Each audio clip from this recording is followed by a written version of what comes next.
Okay, so my project, or what I want to speak about, is reevaluating gender roles in Senegal reevaluating gender roles in America after spending a semester in Senegal. All right, so I just thought I'd give you guys a little background on myself and how I ended up in Senegal. My mother's French-Canadian, and so when I was younger, I was kind of pushed to speak French. I don't know if anyone went to Concordia language villages at all, but I was a member of Lac du Bois for years, and then I also worked there as well. So I was pushed into French, and I found that that was really a passion of mine, and so I studied abroad in high school in France. And then to kind of continue the legacy of my parents, who went to St. Olaf as well, so I'm a St. Olaf baby, they met on the Term in the Middle East program for St. Olaf. And so I was like, okay, you know, this is probably a great place for me to go. And I ended up at St. Olaf, where I have studied abroad 2 different semesters. I did our Term in Asia program, where we focused on religious pluralism in a couple of different Asian countries. And then this last semester, I decided that I would like another experience, a different experience. And I decided to study abroad in Dakar, which is in Senegal, where I was focusing on the French language and then also doing a public health internship. So to kind of start this out is the summer before I decided to go to Senegal, you know, you explain to your family members and friends, oh yeah, you know, I'm going to be going and studying abroad. And they ask, where are you studying abroad? Senegal. And you get a lot of blank stares, because it's not maybe as well known. And so I started to, you know, instead of getting responses like, oh, how's your Spanish? Or, you know, have fun in the South Pacific. I started, you know, just explaining where it was in the world. And so I just thought I'd point it out to everyone. And I didn't really know a lot of the geography of Africa as well until I learned about Sporkle. So if you guys need something to procrastinate on during finals, Sporkle, that's it. All right, so for my discussion, I'm going to first talk about my experiences as an American woman in Senegal and how that shaped how I perceive gender. And then I'm going to kind of move to how that changed my ideas when I returned to America. So, an American woman in Senegal, how are you perceived as a Western woman?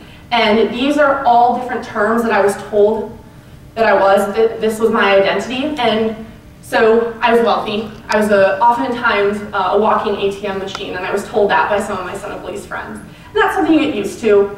I'm sexual, I'm liberated, I'm exercise crazy because I like to run, and so they thought that was hilarious. And I lack cooking skills, even though I did cook quesadillas for them, and they loved them, but I still lacked cooking skills apparently. So, one of the things in Senegal that's important is the clothing. And so these are traditional outfits that a lot of the older Senegalese women wear. But then some of the younger women, that's my host sister. We're cooking the meat for the quesadillas there. That's my host sister, and she would wear probably the same normal things that you would find in America, except you cover your legs and your backside because those are the sexualized parts of the female body. And so for exchange students, these are some of my friends, we did that on purpose as well to make sure that we were going to be safe and be respectful in the culture. So some of my personal experiences. I said that I liked to exercise. I would run every day. And that is not something that Senegalese women often do. And so you get used to never feeling anonymous, and when I'd run, it would be way more tiring than running in America. But I got used to it, and eventually, I would do yoga up on our terrace, and little girls who lived in the houses next to me would peek their heads up and watch, and when I turn around, you know, they'd peek back down. After about 3 weeks, though, they started doing it as well, and once I even got to invite them over, and we did like a little yoga and kickboxing thing, which was really fun. Some of my other experiences in terms of gender were with my host family, because that's your basic foundational unit. And my host family, there were 3 older girls. They were 26, 24, and 21, and then a 22-year-old host brother. And it was interesting to see how, for my host brother, he would go to school, and then he'd come back and he'd hang out with his friends, have a taya, which is tea, and rounds of tea. And yet my host sisters would come home and they would cook, and clean, and they'd be responsible for taking care of me or bringing me places. So there were definitely differences in responsibility. Male attention. As a Western woman in Senegal, you expect it, and it's something you get used to. In the beginning in Senegal, I was really friendly. I would go and practice my Olaf with anyone on the street, and by the end, you kind of realize that sometimes, it's not appropriate to go up to just any male because it's sometimes unsafe or you get exploited. So that's just something that happens. And then there were some incidents that occurred with me and males that probably could have been avoided, but it's just, again, things that happen in a different culture where I don't always understand the gender roles and what's important. So, gender equality in Senegal. Daily freedoms are different for men and women. Unemployment is very high, and so, especially for young men, and so men will be out on the streets and you'll see them everywhere. And yet women often find themselves at home, in school, with their children, and so there is definitely a difference in what is allowed and what people can do. Beauty standards are also different as well.